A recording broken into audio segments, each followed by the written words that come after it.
Lo sapevate che a Londra si sono abbattuti terrificanti fenomeni paranormali, ma soprattutto terrificanti fenomeni poltergeist che hanno colpito una famiglia? E queste persone abitavano in un quartiere centro-occidentale situato a Londra. Ciao ragazzi, io sono Umberto e oggi sono qui con voi per raccontarvi quello che è accaduto a questa povera gente.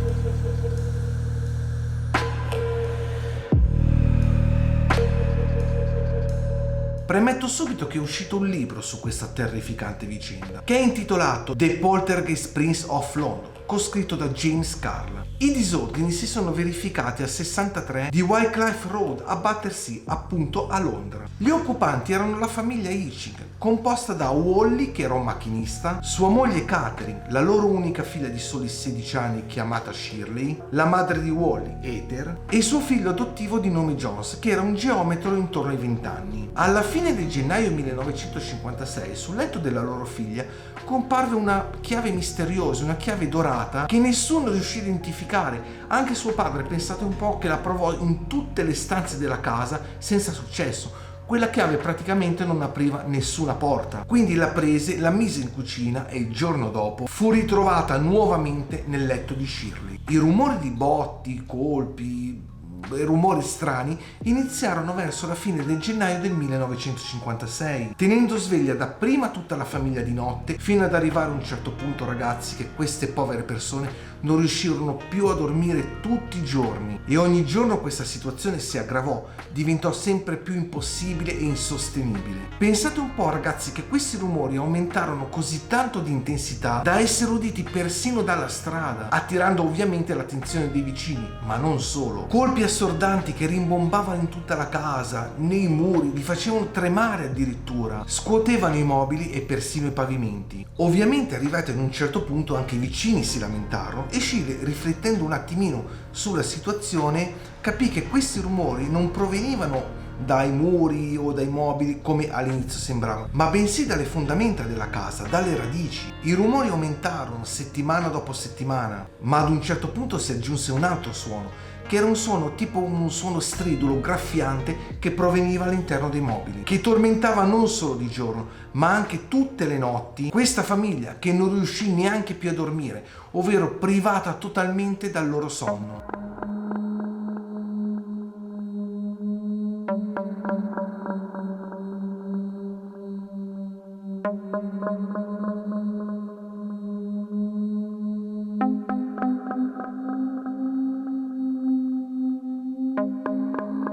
Naturalmente, giunti a questo punto, anche la famiglia, preoccupata e spaventata, chiamò in causa dei geometri, che nemmeno loro riuscirono a capire da dove provenissero questi rumori. Ma la notizia non ci mise molto a fare il giro di tutta la città. Infatti in quella casa arrivarono anche giornalisti e fotografi, che palesemente anche loro rimasero stupefatti, sconcertati durante la visita di questa casa. Ovviamente, raggiunto un certo limite, emerse la teoria di fenomeni sovrannaturali, ma questa famiglia non li chiamarono semplicemente fenomeni paranormali, ma bensì poltergeist, che la famiglia chiamò Donald, che poi, ragazzi, questo Donald non si sa da dove arrivi. Perché proprio Donald? Ma andiamo avanti, perché questi disordini dovete sapere che si verificarono anche intorno a Shirley, sul posto di lavoro, costringendola, pensate un po', a prendersi addirittura 2 settimane di ferie. Poco più tardi la sua associazione con questi fenomeni poltergeist le fecero perdere il posto di lavoro, e non solo, ma anche gli amici, che credevano fosse posseduta. In un incidente accaduto il 18 febbraio, un guanto che Shirley aveva fatto cadere improvvisamente si alzò in aria, volò praticamente in aria da solo, colpendo in faccia suo padre. Ma qua sorge spontanea una domanda: perché proprio suo papà e non tutti gli altri componenti della famiglia? Che cosa aveva questo spirito con suo padre? Raga, ma qui viene il bello, perché pensate un po' che anche durante la presenza di fotografi e giornalisti vari, come ho detto prima, infatti, assistettero a lanci di sedie, vasi, soprammobili, cose che volavano praticamente per tutta la casa senza alcun tipo di spiegazione logica. Ma Wally un bel giorno assistì ad un fenomeno così terrificante che lo descrisse in questo modo. Shirley disse che le lenzuola le vennero tirate via da sotto il letto, quindi le abbiamo afferrate e abbiamo sentito che venivano tirate con forza da una presenza che ovviamente era invisibile. Mentre accadeva questo, abbiamo visto che Shirley veniva sollevata dal letto. Era molto rigida ed era circa mezzo metro dal letto quando l'abbiamo presa per rimetterla in piedi. Questo è quello che racconta Wally, ma non finisce qui. Ragazzi, se questo video vi sta piacendo, mi raccomando, iscrivetevi al canale, lasciate un bel like a questo video, commentate e condividetelo su tutti i vostri social. Ma ora andiamo avanti perché sta per arrivare davvero il bello qua. Durante un'attenta analisi, questi rumori sembravano effettivamente avere una fonte di intelligenza, comunicata tra l'altro da un codice alfabetico rudimentale. Ma lo sapete che questa famiglia ebbe modo di comunicare con questo spirito? E sapete chi era? Questo spirito sosteneva di chiamarsi appunto Donald, ve lo ricordate? E non solo, perché affermò di conoscere molto bene Shirley, perché giocavano insieme fin da bambini. Queste comunicazioni e anche altre iniziarono ad apparire sotto forma scritta, apparentemente e ovviamente non della calligrafia di Shirley. Un giornalista di nome Joyce Lewis, una notte dormendo nello stesso letto di Shirley, vide che la ragazza veniva artigliata, quindi presumo abbia visto anche le ferite, e non solo, ma tirata con forza fuori dal letto. Poco dopo la pubblicazione di questo articolo, gli incidenti presero una piega ancora più oscura, compresa quella di dar fuoco alla casa. Ma se Donald veramente era un bambino con cui aveva a che fare con Shirley, quindi giocavano fin da bambini, e probabilmente è una mia ipotesi questa, non so se è vera, erano anche in classe assieme o comunque almeno insomma nella stessa scuola. Perché c'era tanto con lei, ma soprattutto non tanto con lei, ma con tutti i componenti della sua famiglia?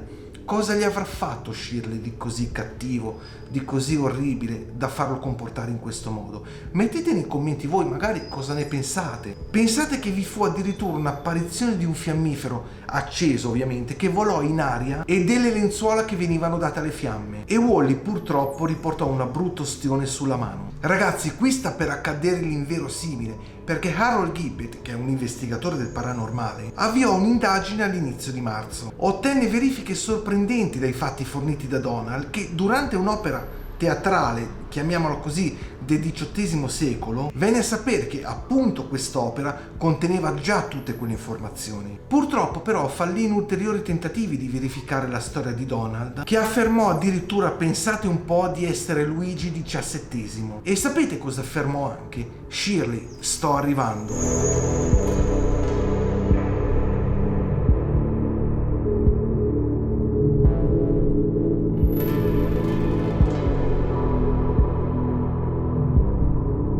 Dopo svariati tentativi di capire ciò che stava accadendo, dal marzo 1956 Donald lasciò degli svariati appunti in giro per tutta la casa, ordinando alla famiglia di fare cose un po' bizzarre, come ad esempio dire alla famiglia di vestire Shirley con abiti di corte, e non solo, ma anche di contattare il famoso J. Spencer. Tutto questo portò a una svolta. Infatti, in una lettera scritta a mano nel 1956, Donald si identificava come Louis Charles, ovvero Luigi XVII di Francia, che si diceva fosse sfuggito alla prigionia durante la rivoluzione francese piuttosto che morire prigioniero all'età di solo 10 anni. Donald usò una serie di elaborate frasi in francese nella sua lettera e affermò di essere annegato durante il viaggio verso l'esilio in Inghilterra. La sua storia effettivamente, per quanto affascinante può apparire, è stata spesso contraddittoria, ma non solo, mutava di continuo. Ma nel 1957 molto probabilmente emerse un nuovo spirito, affermando di essere stato la star del cinema James Dean. Donald insistette affinché anche Shirley diventò una star del cinema. Poco dopo la nonna della figlia, Ethel, morì a causa di un ictus. Shirley a quel punto trovò un altro lavoro e iniziò a lavorare come commessa per una cartoleria. Ma nel 1959 iniziò una scuola d'arte per costumi teatrali. Questo però non era un lavoro vero e proprio, era un lavoro di volontariato. Quindi lo lasciò poco dopo, quando si rese conto che effettivamente diventò troppo impegnativo per lei. Nel 1961 Shirley si sposò e le manifestazioni di Donald piano piano iniziarono a scemare e nel 1968 sparirono completamente. Ma ragazzi, torniamo un attimino ancora indietro a marzo del 1956, quando la famiglia Hitching iniziò ad attirare l'attenzione della stampa. I fotografi si fermarono fuori casa, mentre i giornali riferirono che i poltergeist erano davvero ossessionati da Shirley, o meglio non i poltergeist, chi provocava quei poltergeist. Pensate che molti credettero che tutti questi fenomeni non furono veri, ma fossero solo frutto della sua immaginazione, e sapete per fare cosa? Per attirare l'attenzione proprio su di lei. I poltergeist di Battersea nel 1956 ottennero una rinomata copertura sui giornali scandalistici britannici, ma non nel momento in cui accaddero quei fenomeni, ma subito dopo la pubblicazione del libro The Poltergeist Prince of London. Ma ora veniamo a tutto quello che accade dopo a questi fenomeni, perché la casa originale fu demolita alla fine degli anni 60 e non fu mai sostituita. Ciò che è chiaro, tuttavia, è il profondo impatto che tutto questo ha avuto su Shirley, che ha affermato che tutto ciò l'ha privata della sua infanzia. Ragazzi, una cosa davvero terrificante, una cosa davvero orribile, perché purtroppo al male non c'è mai fine. Infatti, se vi ricordate, l'ho detto anche nel mio video precedente. Ragazzi, vi lascio anche un link qua, cliccatelo, perché in questo video parlo di qualcosa di simile, qualcosa di veramente terrificante. Ragazzi, anche per oggi questo mio video termina qua. Io vi auguro una buona settimana e ci vediamo prestissimo. Ciao ragazzi, stay tuned.